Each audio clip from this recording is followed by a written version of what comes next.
All right, guys, after the super long wait, the day finally came, December 1st.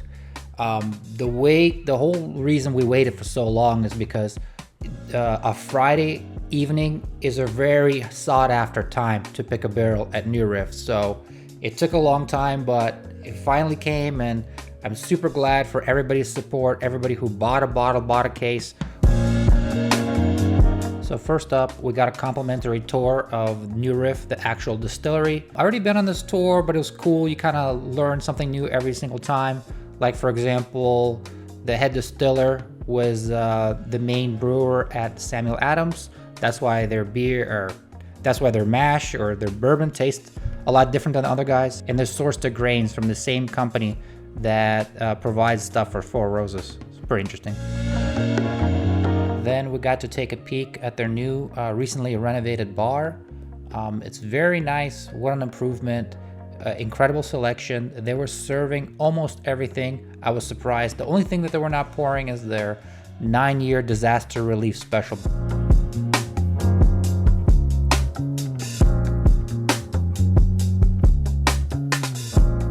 Next, we got a walkthrough of their other facility that has like their bottling center, their rick house, and where the actual selection takes place. Check out this pretty cool plumb bob. It makes sure that the whole wooden structure is not tipping over. Pretty cool.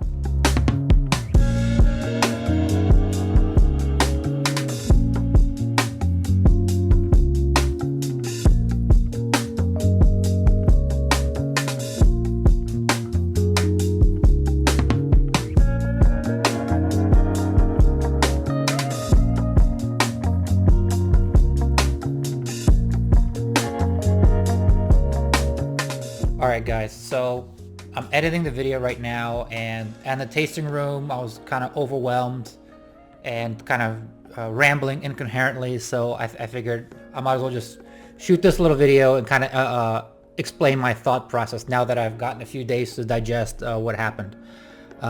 Basically, we come into the tasting room and there's 5 options. I thought there would be 4, but this is a neat surprise. They actually gave us 5.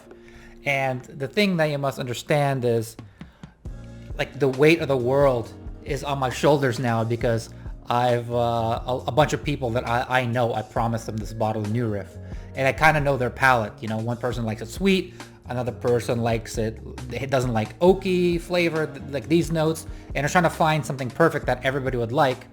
But at the end of the day, you would go crazy doing that, trying to like please everybody, because there's no bourbon that would please everybody. So after tasting everything, I just figured, to keep my sanity, I'm just gonna choose what I feel is the best tasting, and the chips gonna, fall where they may. However, I had like other people with, like highly knowledgeable of bourbon in the tasting room as well, so I was not trying to override any.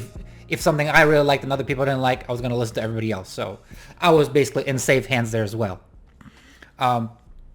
So 5 options. Let me just run through all of them.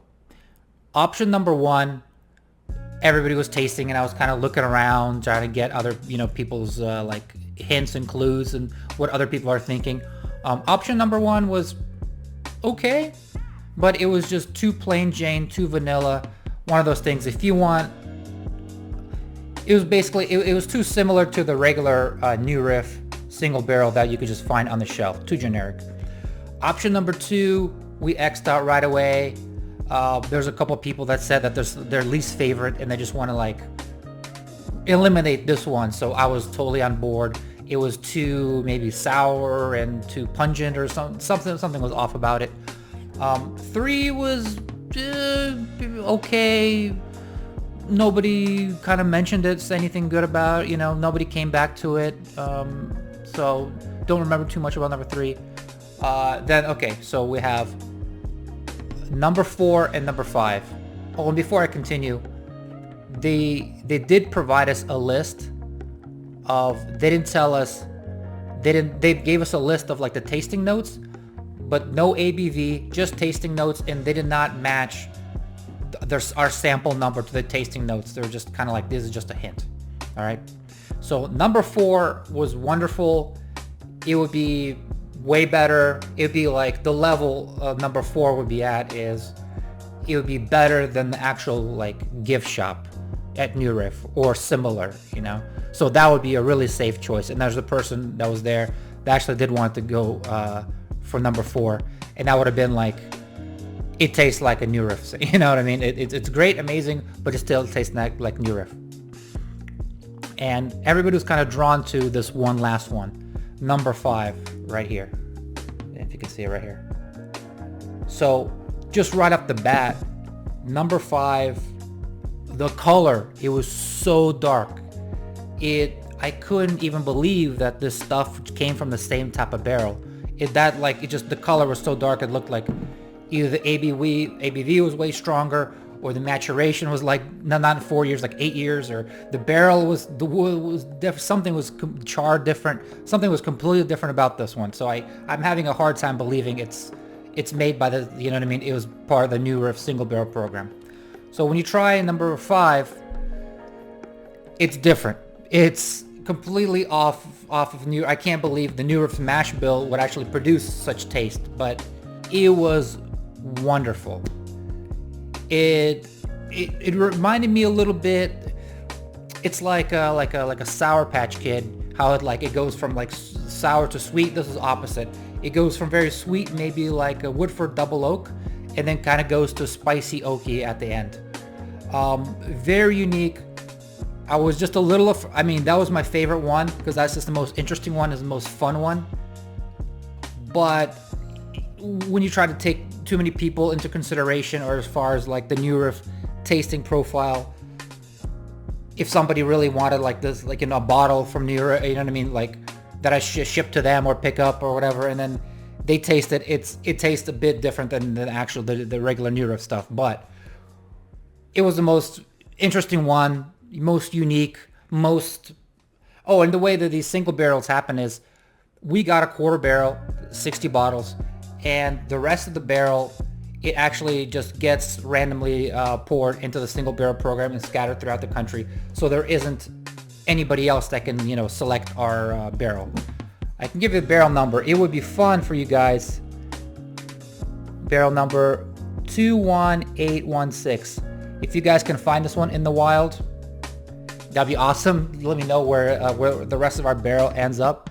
But yeah, that we went from number 5, and I'm really just trying these. Oh, this is also like a kind of a chameleon as well. Do you know how when something is really high proof, you open up the bottle and the first neck pour is different because as you start drinking down the bottle, just the air starts, it kind of opens up, makes it taste different. That's what this is as well. It's not only, it changes like when you take a sip, it changes like, from like sweet to more spicy in your mouth, but also it changes a lot. Like I had another one of these samples, and I was drinking down the sample. It started to open up. It started to like change as well. So I'm excited. I genuinely really want to know what everybody else thinks of it, and I'll keep you guys posted as soon as I get the bottles. So far, to me, I think one is pretty traditional and classic, but good. 2 is, for me, sharp, almost throughout, beginning, middle, and not something I would gravitate toward. 3 was really good.